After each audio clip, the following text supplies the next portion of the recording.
সবগুলি কাজই করা সম্ভব, তবে একটু সময় সাপেক্ষ ব্যাপার। এতদিনের যে জঞ্জাল, এতদিনের অবকাঠামোর অবক্ষয়, সেগুলিকে পিনারমেন্ট করতে গেলে কিছু সময় থাকে।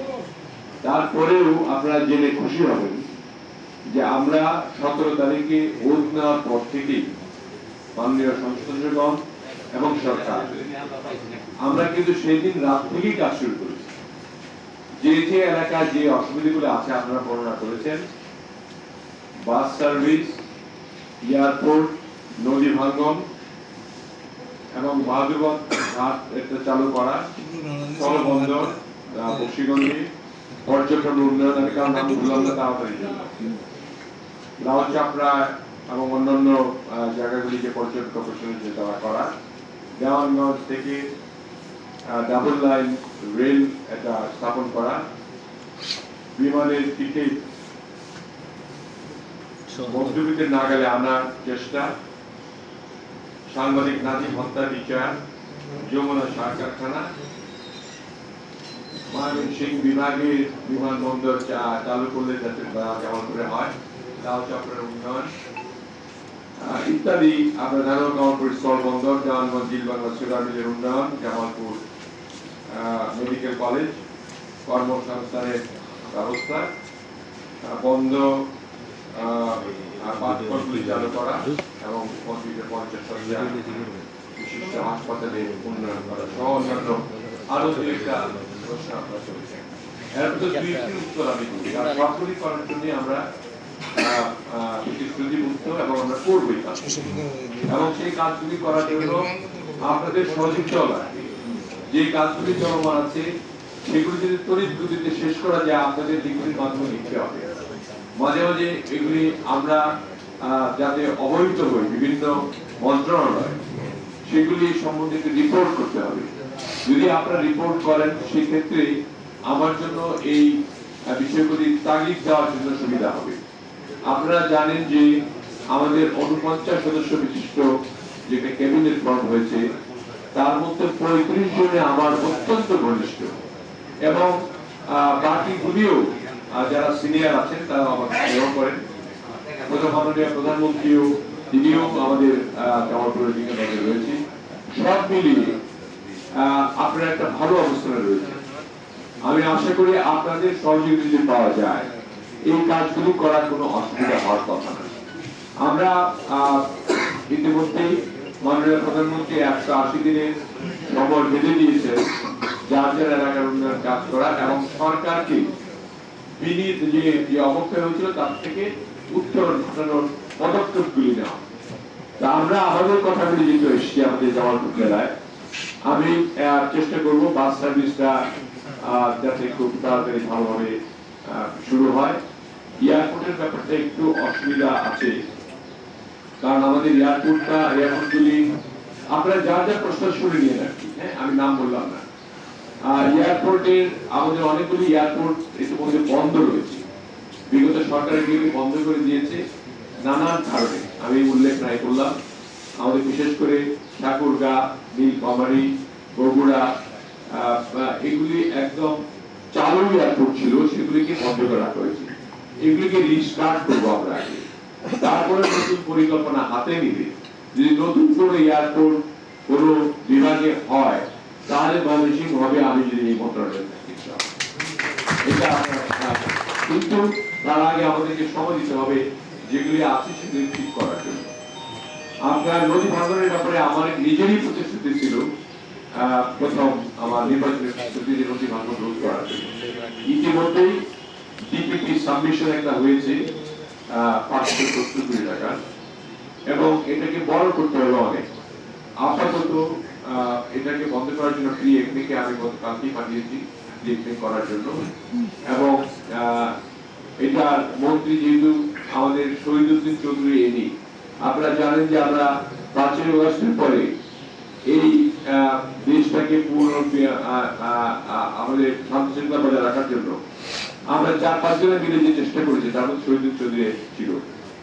তো তাকে আমি বলেছি আমাদের এই দেওয়ানগঞ্জ ভাঙন রোধ এবং অন্যান্য নদীগুলি যে ভাঙন আছে সেই ভাঙনের রোধ করার জন্য বড় ধরনের একটা প্রকল্প হাতে নেওয়ার জন্য অনুরোধ করেছি। আমার মনে হয় সেটাও হবে। বাহাদুরগড়ের ঘাটে চালু করা হয়তো সম্ভব হবে না, কারণ এখানে বালাসী ঘাট পর্যন্ত একটা ওইরকম ভাবে যদি না হয়, অন্তত বালাসী পর্যন্ত চলাচলের একটা ব্যবস্থা আমরা করতে হবে। আমাদের জানেন আমরা সরকারের বয়স মাত্র 9 দিন, এগুলো কিন্তু সবগুলি আপনার অ্যাড্রেস করা সে ট্রাভেল ব্যাপার। যাই হোক, আমরা স্থলবন্দরের কথা বলেছেন, এটাও আমার প্রতিশ্রুতি ছিল। পর্যটন উন্নয়ন, এটা যেহেতু আমার মন্ত্রণালয়ে, লাল চামড়াটা আমরা খুব তাড়াতাড়ি উন্নয়ন করে ফেলবো। ঢাকা ডাবল লাইন রেলের জন্য, যেটা রেলমন্ত্রী আমার খুব পরিচিত, তিনি রবিউল সাহেব, তাকে নিয়ে আমি ইতিমধ্যেই কথা বলেছি যে রমজান পর্যন্ত আমরা কাজগুলি হাতে নিই, কোনটা কোনটা প্রায়োরিটি ভিত্তিক আমরা করব। সেই প্রায়োরিটি নিয়ে আমার মনে হয় যে আমি প্রায়োরিটির মধ্যে দেওয়ার ব্যবস্থা তুলে দেবো ইনশাআল্লাহ। বিমানের টিকিটের কথা বলেছেন, এটা আমাদের মাননীয় প্রধানমন্ত্রী নিজেও আমাদের মন্ত্রণালয়কে বলেছেন, আমাকেও ডেকে বলেছেন ব্যক্তিগতভাবে যে আপনারা হজের টিকিটের দাম কমান, এবং টিকিটের দাম কেন বেশি হবে। বিমান একটা লুজিং কনসার্ন ছিল, কিন্তু আমরা হিসাব করে দেখলাম লুজিং কনসার্ন কেন ছিল, সেগুলি যারা বিশ্লেষণ আজকে আমি করলাম না, এটাকে লাভজনক করা সম্ভব এবং টিকিটের দাম কমানো সম্ভব। আমাদের যদি সদিচ্ছা থাকে তাহলে অবশ্যই এটা সম্ভব, এবং আমরা ক্যালকুলেশন করেও দেখেছি যে বিমানের টিকিটের দাম কমানো সম্ভব। আপনাদের নাগালের মধ্যেই বিমানের টিকিটের দাম থাকবে ইনশাআল্লাহ। সাংবাদিক নাজিম হত্যার ব্যাপারে আপনারা জানেন যে আমি নিজেই যখন হত্যা হয়েছে, আমি তার বাড়িতে নিজে এসেছি, তখন আওয়ামী লীগের সময় ছিল, বেশিবাদের আমল ছিল। তারপরে আমরা ভয় ভীতি উপেক্ষা করে আমি এবং তথ্যমন্ত্রী, বর্তমান তথ্যমন্ত্রী, আমরা দুজন এসেছিলাম, তার বাড়ি পর্যন্ত গিয়েছি, আমরা অনুদান দিয়েছি, এবং তাদের বিচারটা যাতে ত্বরান্বিত করা হয় সে ব্যাপারে আমরা পদক্ষেপ গ্রহণ করেছিলাম। এটা স্থবির হয়েছিল অন্তর্বর্তীকালীন সরকারের সময়, এখন আমরা এটাকে সরব করি। যেহেতু আইনমন্ত্রী আসাদুজ্জামান সাহেব আমার খুবই ঘনিষ্ঠ, আমরা এটাকে তড়িৎ গতিতে সাংবাদিকদের স্বার্থে এমন দৃষ্টান্তমূলক একটা বিচার যাতে হয়, যাতে আর কোন সাংবাদিক এই ধরনের মৃত্যুর কুলে ঝুলে পড়তে না হয়, এটা আপনাদের আমি কথা দিতে পারি। আর আমরা যমুনা সার কারখানার ব্যাপারে আমরা কথা বলবো। আমরা ময়মনসিংহ বিভাগীয় বিমানবন্দরের কথা বলেছি, আমি ধানুয়া কামালপুর স্থলবন্দর আমারই প্রোগ্রাম ছিল, এটা আমি করবো ইনশাআল্লাহ। জিল বাংলা সুগার মিল চালু থাকবে, বিক্রি হবে না, এটা আমার সাথে বিক্রি হওয়ার কথা ছিল, আমি লিখে দিয়েছিলাম এবং লাভজনক অবস্থা নিয়েছিলাম, আপনারা সাংবাদিক ভাইরা সবাই জানেন।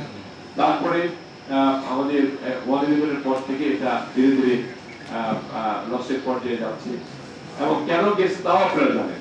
বিস্তর আলোচনা করলাম না, নামাজের জন্য হয়তো অন্যদিন আবার আপনাদের সামনে সামনাসামনি হবে, দিতে পারবো। আমরা জিল বাংলা সুগার মিলকে বিক্রি হতে দিব না, যেহেতু একটিমাত্র শিল্প কারখানা আমাদের এখানে রয়েছে, বরঞ্চ আমি চেষ্টা করবো এখানে আরেকটি শিল্প কারখানা করার জন্য, যাতে জামালপুরের লোক আরো একটা শিল্প পায়। জামালপুর মেডিকেল কলেজের কথা বলেছেন, এটা তড়িৎ গতিতে আমি আমাদের জেলা প্রশাসক করেছি, তিনি যদি আমাকে কি অবস্থায় আছে, খুব তাড়াতাড়ি এটার কাজ শেষ করে আমরা এটাকে চালু করার ব্যবস্থা করব। এবং এটা কি বন্ধু পাঠকলগুলি চালু করার ব্যাপারে আমি পাঠকদের সঙ্গে আলোচনা করতে হবে, আলোচনা না করে আমি উত্তর দিতে পারছি না। 250 বিশিষ্ট হাসপাতালের উন্নয়ন সহ অন্যান্য উন্নয়নগুলি করা সম্ভব খুব শীঘ্রই। ইতিমধ্যে আপনারা শুনে খুশি হবেন যে আমরা সরকার গঠন করার পরপরই প্রত্যেকটি উপজেলায় আমরা কিন্তু ডাক্তারগুলি পাঠিয়েছি। আপনারা পেয়েছেন কিনা আমি জানি না, আপনার জানা আছে কিনা জানি না। আমরা সবাই মিলে আমরা স্বাস্থ্যমন্ত্রীকে ধরে প্রত্যেকটি উপজেলা স্বাস্থ্য কমপ্লেক্সে 8 জন করে বিভিন্ন ডিপার্টমেন্টের ডাক্তারগুলি পাঠিয়েছি, এবং সেই ডাক্তারগুলি কাজ শুরু করেছে। অর্থাৎ আমাদের এই কাজগুলি আপনারা যা বললেন আমি নিয়ে গেলাম, আর এর প্রতিবেদনগুলি আমাদের জেলা প্রশাসক মহোদয় আমাদের কাছে পাঠাবেন, আমরা একে একে সবগুলি কাজ করব। বিশেষ করে আমরা আপনাদের যে ইচ্ছা এগুলি পূরণ করার জন্য আমি অন্তর্পক্ষে আপনাদের মন্ত্রী হিসাবে আপনারা ভালোবাসা আমি জানি, আমারও আপনাদের প্রতি অনেক ভালোবাসা, কিন্তু আপনারা যদি একত্রিত থাকতে পারতেন ভালো হতো। তিনটি আপনাদের বোধহয় প্রেস ক্লাব, তিনটা মিলে যদি একটা করতে পারতেন অনেক ভালো করতে পারতেন। এটা আমার সাজেশন, আমি জানি না আপনারা ভালো করতে পারবেন। মাননীয় মন্ত্রী, আমি বই কেনার বিষয়ে একটু জানতে চাইছিলাম।